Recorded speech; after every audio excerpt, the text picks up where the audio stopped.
you everybody for joining and welcome to today's session.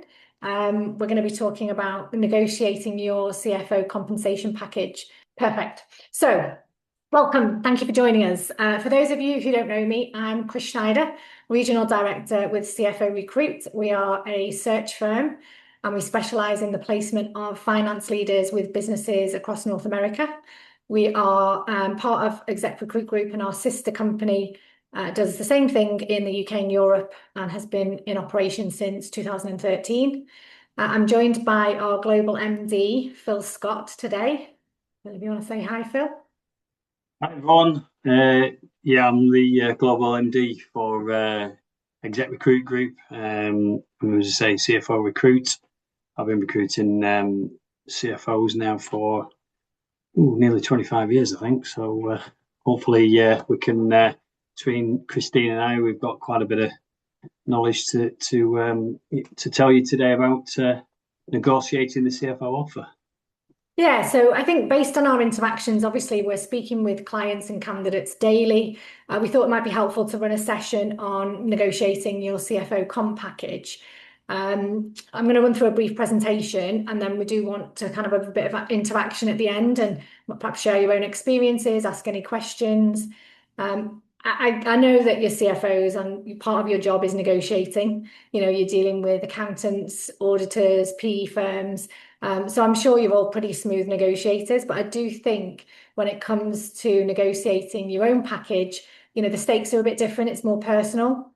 So hopefully we've got some things that we can share with you today, and just our perspective from our side of the table that might be helpful. So if we take a look at what we're going to cover. Benchmarking your market value. Some people may have been in a position for 5-6 years. You know what you're being paid in your current role, and you negotiated that 5 years ago. So it's important to know what your current market value is. And we're going to talk a little bit about how you can get an accurate idea of what your base plus bonus, equity, and the total comp effectively is, and what your value is in today's market. Then I'm going to talk about the different components of the package, not just base salary, to include benefits and protections as well. A little bit on equity and long-term incentives, and the protection side of things like severance, what happens if the company's sold. And then finally, when you can use leverage, you're kind of building a relationship with potentially your prospective employer. So you want to have ways to kind of leverage the best offer, but equally you want to protect the relationship. So we'll just give some ideas on how you can go about that. So to accurately benchmark, we've come up with 3 data sources. First is obviously published market data. A lot of the big consulting firms will conduct salary surveys. They'll put together executive comp reports. It's really good as a starting point. I think, one thing to bear in mind is it's backward looking, and quite often it doesn't take into account the nuances of the sector that you're operating in, or also the stage of the business that you're going to be joining, where are they in their journey? But it's a really great starting point. Not that I'm biased, but I think recruiter intelligence is a big one. If you've got relationships with recruiters, search firms, they can provide you with live placement data. That's a closest really to a kind of a real market rate. So ask the question, what are you seeing in the market? We're dealing with candidates and clients daily, so we have a good idea of the comp packages that companies are offering, and also the comp packages that candidates are accepting. Talk to people. A lot of CFOs are part of a trusted CFO peer network. You can ask the question. Hopefully people are quite open to share, not necessarily specifics, but can give an idea of the ranges that they've been seeing in their own processes as they've gone for a search for a new position. Bit of a tip, don't just look at base salary. It's all well and good if you get the number that you want on your base, but if the norm in your sector is 60% bonus and you accept 30%, you're leaving money on the table. So the different components of the package are obviously, headline numbers base, but it's a multiplier for bonus, for any kind of severance. So you want to get that right because it could determine how much you're earning in the bonus comp. On bonus, things to understand, what does on target mean? Is it based on last year's plan? Is it based on a stretch plan? Is it a number the comp committee have come up with that's not been achieved for 3 years? These are all the questions that you should be asking. And on that as well, with some of these founder-led businesses, quite often the bonus plan is not, it's not structured, it's not really defined, it's not based on quantitative data. And we'll have founders come to us, certainly if it's the first CFO hire, and they'll say, we have got a bonus plan, but it's a bit like finger in the air. We had a great year, let's pay out some bonuses. And part of the remit for the CFO coming in is to look at formalizing that plan. So I guess it's just being comfortable with there will be a bonus, but it might not be the finished article, and you'll have some involvement in that, which I guess is great because, you can put together a plan that makes sense. Equity and long-term incentives obviously takes various options, stock, RSUs, SARs. I guess the thing to think about here is understanding the mechanics of each of the levers with an equity plan. I'm going to go into a bit more detail on the next slide on that. Sign on and buyout, a lot of CFOs could potentially be 3 years into a 5-year hold with a PE firm. They've got equity that vests in 5 years. They're going to be walking away from a pot of money. Have the number in mind and know what that number is, because you can bring that to the negotiation. And quite often a company will say, hey, let's compensate for what you're walking away from because our timing is such that we need you now. We can't wait. And they can put together something compelling to compensate for what you're losing out on. Benefits and perks obviously speaks for itself. Medical, ESOP participation if it's employee owned, 401k. And then the protections, and this is something in my experience that candidates don't do a lot of negotiating on it. No one wants to go into a new position thinking, hey, what happens if it doesn't work out? And it might not work out through no fault of your own. How are you protected in that scenario? Certainly, PE-backed businesses, you're going in and there's a 2-year time frame for you to sell the business. What happens when there's a change of ownership? It's understanding what that mechanism looks like. So on the equity package, and I'm not going to get into too much detail. I think probably if those of you who've been through this negotiation before, you probably got more idea on the detail than we do. I think the headline here is to think of it not as like a block, but it's, like I said, there's levers, and you can potentially negotiate on one or more of these components. So equity is usually one of the biggest parts of a comp plan for a CFO. And the things that you need to be looking at are, what's the size of the award? Is it a set number of shares? Is it a percentage of the company? And what's the vesting schedule? How long, how often, and how long do I have to wait before the first tranche vests? Acceleration, what happens if the company sells? Is there any acceleration on me having the value of the shares?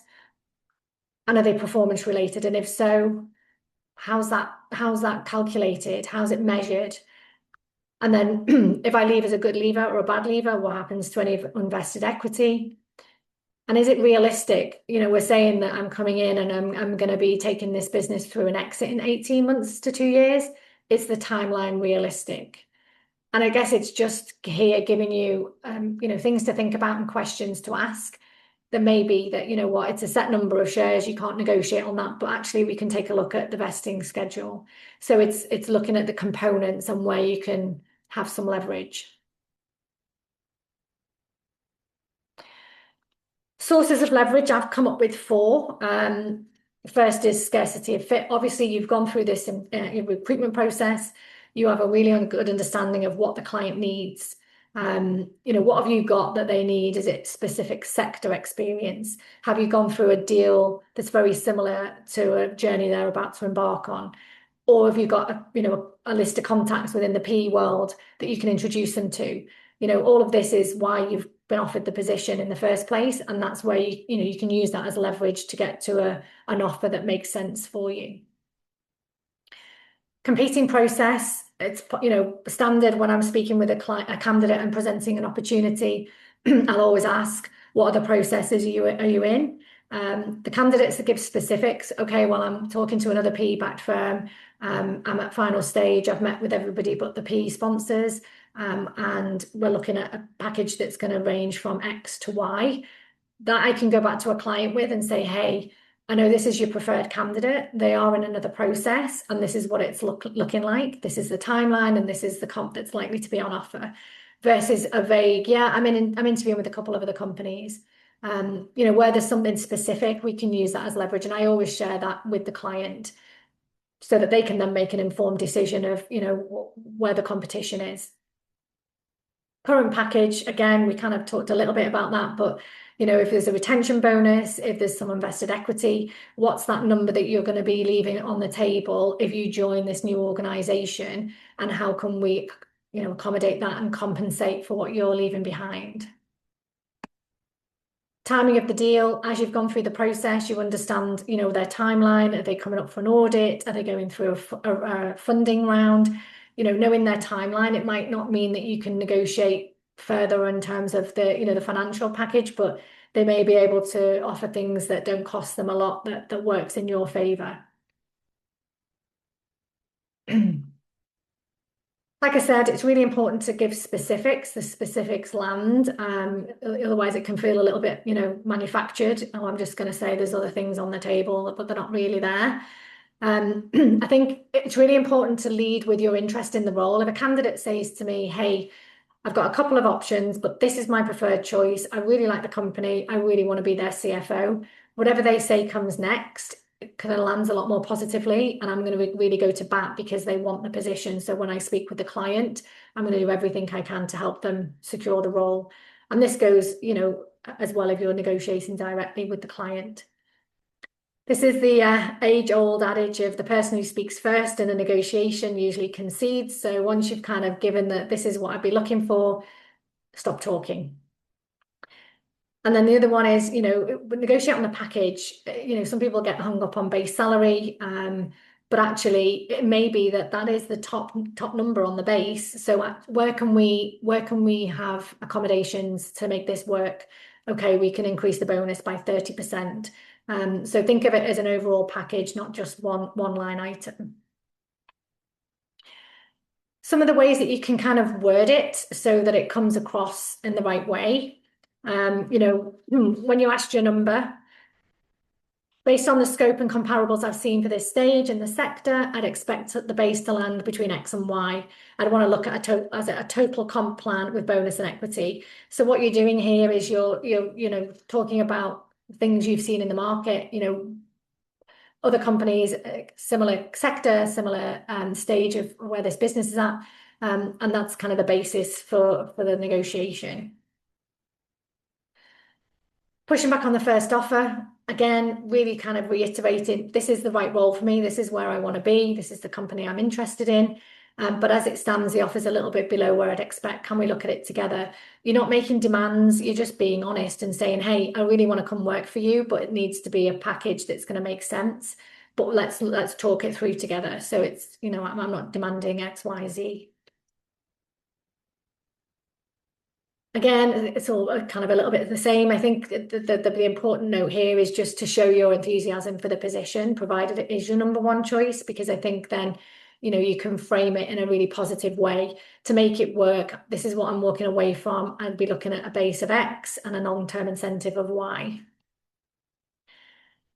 The protections bit, I don't tend to come across a lot when I'm discussing packages with candidates. This doesn't seem to feature. And like I said earlier, I think, you don't want to be thinking about, well, if it doesn't work out, what happens? Because you're not going into a new CFO position thinking that it might not work out.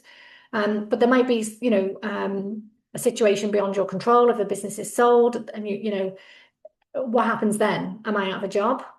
How am I protected? If there's a severance of 12 months and a double trigger acceleration, so I know I'm protected in that scenario, then we can make this work. Who you're negotiating with, I think, has an impact as well. It's kind of the same message, but different audience. So it's important to think about the person that you're negotiating with. What are they looking to get out of the situation? So if you're dealing with the CEO, the CEO is thinking about how am I going to work in partnership and collaborate with my new CFO. So kind of framing the conversation and negotiation that you're already thinking like a partner, talking about the impact that you're going to have, not coming across as entitled, I think is a really positive way to frame it. When you're dealing with the board, they're all about data. They've got to be able to justify the investment to whoever they're responsible to, whether it's the shareholders. And if you bring data based on market research, this is what this type of role with this type of company is paying, then you can back up what you're asking for. And then the recruiter wants to close the deal. They've obviously got a duty of care to both you as a candidate and the client. I just be honest. If a candidate's really honest with me, I can go to bat for them. I just think we can be a really good broker who can get the best deal for you. And so many situations, probably with the smaller founder-led businesses, where they'll approach us to support them with a CFO search, and their expectations of what they're going to pay are really unrealistic. So our negotiation with the client starts at that initial call. It's like, hey, I know you want a CFO who can deliver X, Y, Z, but paying them 180K is just not going to work. So we're managing expectations from the get-go. And then as we go through the process, we can give them the benefit of our market intel to sort of back up why they should be offering 300K as opposed to 180. Where candidates leave value on the table. Some candidates that, they get kind of hung up on base. I know it's important, but the biggest swing is usually in the equity package. You might get 10 grand on the base salary.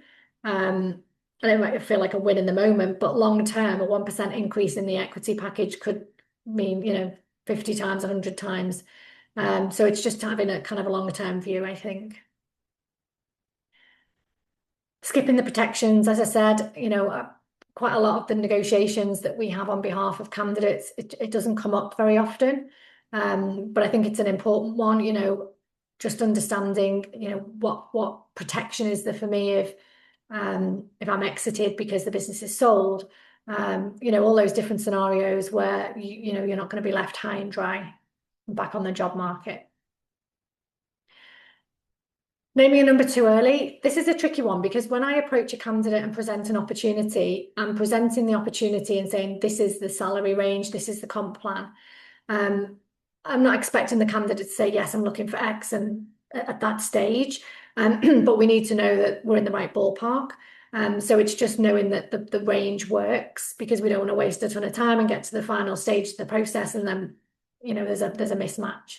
But don't highlight your specific number too early, because you've got a process to go through, excuse me, to understand, what's the scope of the role? What are the deliverables for me as a CFO in the first 60, 90, 120 days? And based on that, you can come up with a more realistic number as the process proceeds. And then finally, quite often it can be two negotiations. As a recruiter, we kind of get the verbal acceptance and it's like, great, everything's good to go. But then the contract comes through and it's going through with the finer detail. And there's often a second negotiation with the contract to make sure that the verbiage is in line and all where it needs to be. You're not always going to have the benefit of using a recruiter, because some positions, you'll be approached directly by their talent acquisition team. It could be through your own contacts and network.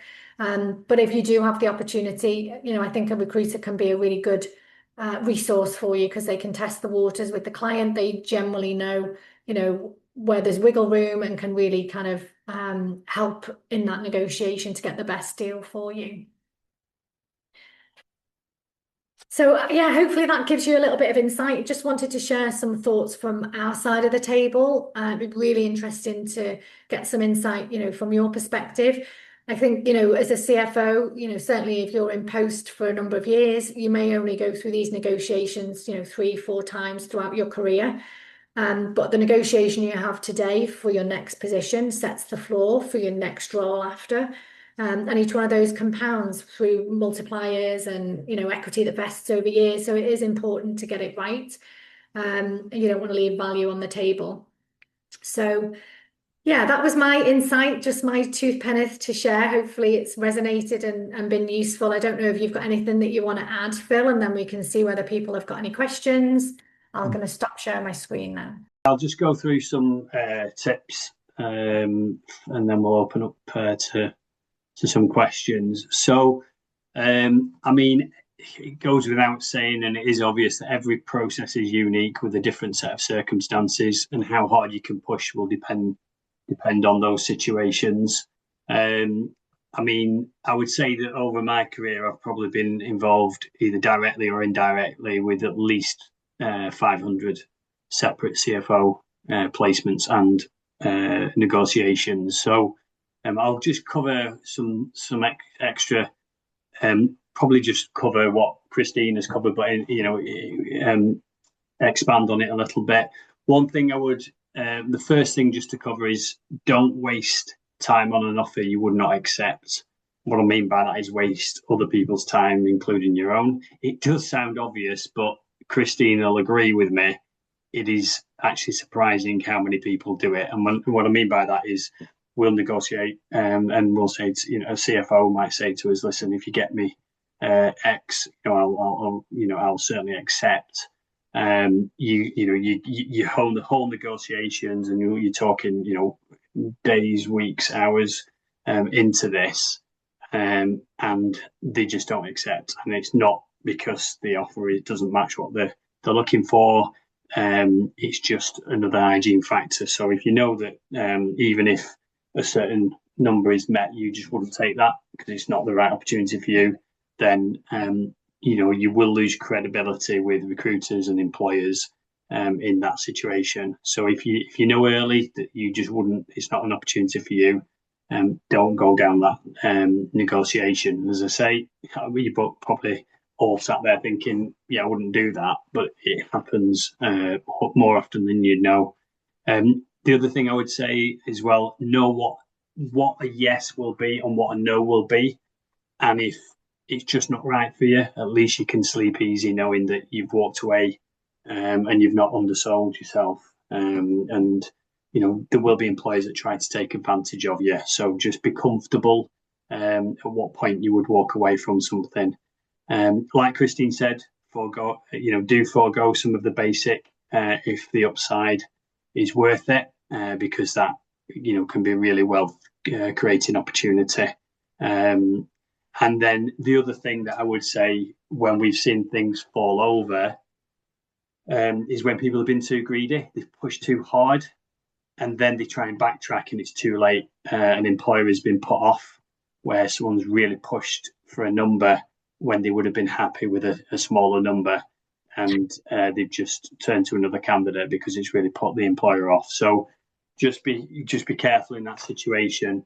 And also what I would say is when you are negotiating, would you rather take say 230,000 and be happy than take 240,000 and be unhappy in another opportunity that could be on the table? It's not always about money. I know, I know a lot of you will know that. And also think of all the other factors. Being mathematicians, 200k for 40 hours a week is better than 210 for a job that wants you to work 80 hours a week. So, hourly rate and all the other hygiene factors come into it as well. And then be honest from the start. Like Christine said, you don't have to name an exact figure from the outset, but setting an expectation early on does help the negotiations. So, like Christine said, when we put candidates forward, managing the client's expectation of if you do want to bring this candidate forward for an interview, just be aware that they are looking for an offer in excess of, which will help with the end negotiations. And a skilled recruiter will be able to help with this, and will know the sort of ballpark of what the client is likely to be pushed to. And I would say take advice from the recruiter, because they will know how hard that you can push. So if you're clearly the front runner, you might be able to push a little bit harder than if it's neck and neck and it's quite equal between you and another candidate. And again, that's where the a recruiter, if they're involved in the negotiation, will be able to help with that, with that process. And that's sort of a little bit more from my side. So if anyone does want to ask any questions, if you want to turn your camera on, and we prefer to talk to faces rather than blank screens. But if anyone has got any questions, then feel free to raise your hands. Chris, I don't know if you... Pervy, I don't know if you're there. You said you had a couple of questions. Yes, go ahead. Yeah, I was typing. Maybe I'll just speak up. And I don't know, my video is not turning on, so I apologize. I have so many questions. I mean, obviously, this is one of the most important topics. And, over the course of 20, 30 years, we learn how to do the job. But this is one thing we don't do enough. So we can always, at least I feel like I can benefit from a lot of guidance. So I'll just throw out my questions. You can answer in any order. One, what are the publicly available resources or databases that one can point to or use to look at what the compensation level should be? Two, I mean, each compensation, package for a CFO seems to be pretty bespoke, even though there are general guidelines. So it's hard to tell. Uh, I get, in many interviews, I get the question, you tell us what your expectation is. And I'm always in this pickle, like, am I underselling? Am I over asking? So any guidance on that front would be appreciated. Third, is there any difference between CFO compensations for a PE-backed company versus a venture-backed company versus another regular private entity? Public companies are totally different, I understand. But between these three different types of privately held companies, is there any difference in CFO compensations? And then lastly, for venture-backed companies, which is where I am, I don't know if I if I negotiated well or I did not, but is there a general level of equity or ESOP ownership that you think CFOs ought to have? Is it 1%, 2%, less than 1%, 4%? What is it? I would be very interested to understand. Or maybe it's related to or tied to whether they are Series A funded, B funded, or where they are in their life cycle. Sorry, I threw a lot of questions out there. No, it's fine. So if I just cover the last question. Well, the difference between VC, PE-backed and private companies, I think a lot depends on kind of the stage that they're at. So the earlier venture-backed companies, quite often when we have those conversations, they just have unrealistic expectations what a CFO comp package would need to look like. And so they're kind of quite heavily weighted to equity rather than base salary. The sort of numbers can be anywhere from sort of 1% to 3%. It just depends on the company. So I think that covers maybe a couple of the questions. What were the first two? Sorry. Is there a database that we can rely on? And actually, one more very important question is, once you walked into a company, especially these early stage venture-backed companies, and you negotiated, have you seen a renegotiation after maybe a couple of years or 1 year of the compensation package? Yeah, I think that does happen, and it depends, but it's sometimes it's a little bit of a promise. It's not something that's written down in a contract, but there's a conversation that there's an open mind about, having a renegotiation, or because a lot depends, certainly with these earlier stage companies, of how it goes. There's so many unknowns, but I guess it's just being on the same page. And some candidates are like, well, that doesn't work, or actually, you know what, I'm prepared to kind of take a little bit of a punt on it in the hopes that everything happens as it should, and then we can have a discussion further down the line. I don't know, have you got anything to add on that, Phil? Yeah, I mean, I think it comes down to, obviously, your base salary is there to put food on the table and pay the rent, etc. And all your sort of annual expenses. But it all comes down to the individual and what they can cope without. So obviously, the more base you give up, then usually the higher the equity can sometimes be. And that's everything is, for us, each candidate has got their own parameters, and the client has got their own parameters. But ultimately, it comes down to what it could be. So sometimes if the business is further on in their life cycle, the percentage might be less because it can be. We've seen so many different different ways of calculating what it can be. They could have had a valuation. It could be on further increase in valuation. The percentage can be linked to that, where a founder might say, well, we've had it valued recently at 30 million, so the new management team coming in only share in the extra uplift. If we're going to exit for 100 million, they'll share in that 30 to 100 million, so the 70 million, and they'll index a figure towards that. So everything is bespoke and unique, and ultimately it is for, a bit of guesswork. But it's just thinking what is realistic, what the timelines are, and what's going to come out of it at the end, and does that feel fair? And coming back to the sort of database elements, there's salary guides out there, but we do get emails from candidates who just say, listen, can we have 5 minutes? Can I just get your independent advice? And if we've got the time, we'll certainly talk that through, because ultimately they might feel that everyone else that they're talking to in the process is vested in them taking that offer, whereas if it's a process we're not even involved in, then it doesn't matter to us. We'll give that independent advice should it come through. One of the other questions, I think, or a couple of questions that might have come through, is about, at the time, sometimes at offer stage, it can't be pinned down in writing. It might be a future discussion, but it's important for both parties to, and Chris will agree with me on this, to at least have had a verbal discussion to say, listen, because quite often putting the LTIP can be part of the CFO's job, and what part of what they're enlisted to do, which is almost involving their own.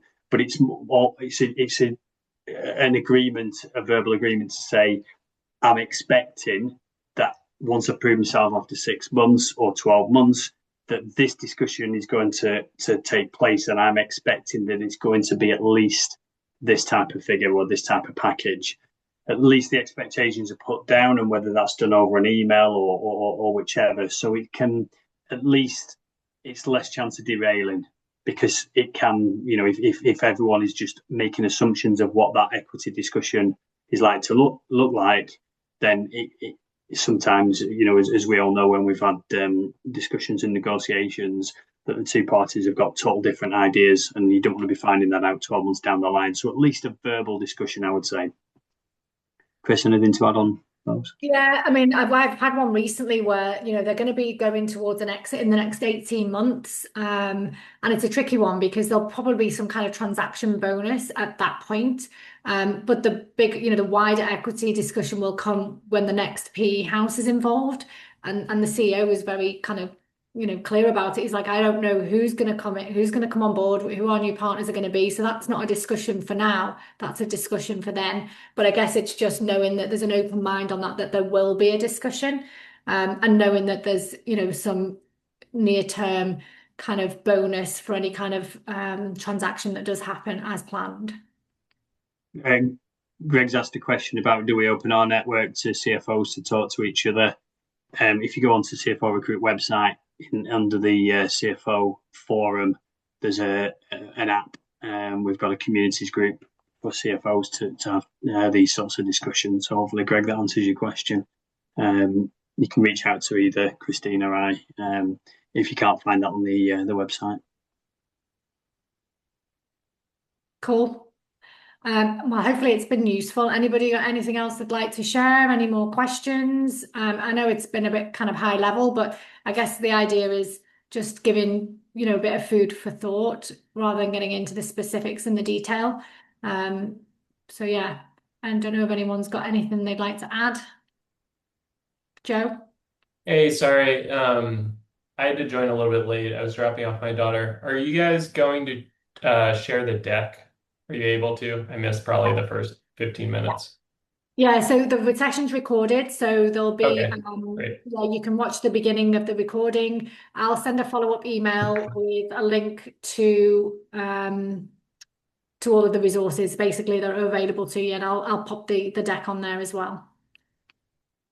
Sounds great. Thank you very much. Thank you. Thanks for putting this on. Yeah, no problem. Yeah, thank you for Thanks, joining. everyone. I think somebody just was going to say something real quick. Sorry. Yeah, no, Chris and Phil, just one thing I want to add, that from my experience, one thing that is most underappreciated in CFO jobs is the amount of work and stress can differ from job to job. So you can step into a company and things are set up and you roll in and you focus on the big things. And then you step into another company where it's a complete mess. So it's very hard to tell from the outside. And I think compensation should be in line with the amount of effort. So anyway, just 2 cents to add to that.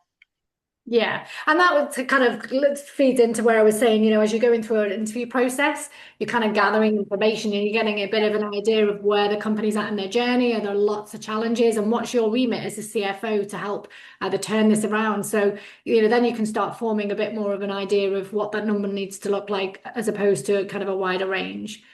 Okay, brilliant. Well, appreciate the input there from everybody. I think that kind of covers it. I will send a follow-up email if anyone's got any questions or wants to have a chat with me. If you're in a process and you just want to sense check, feel free to reach out. My email will be there, and we can schedule a time to do that. I guess with that, we'll bring the session to a close. Thank you, everybody.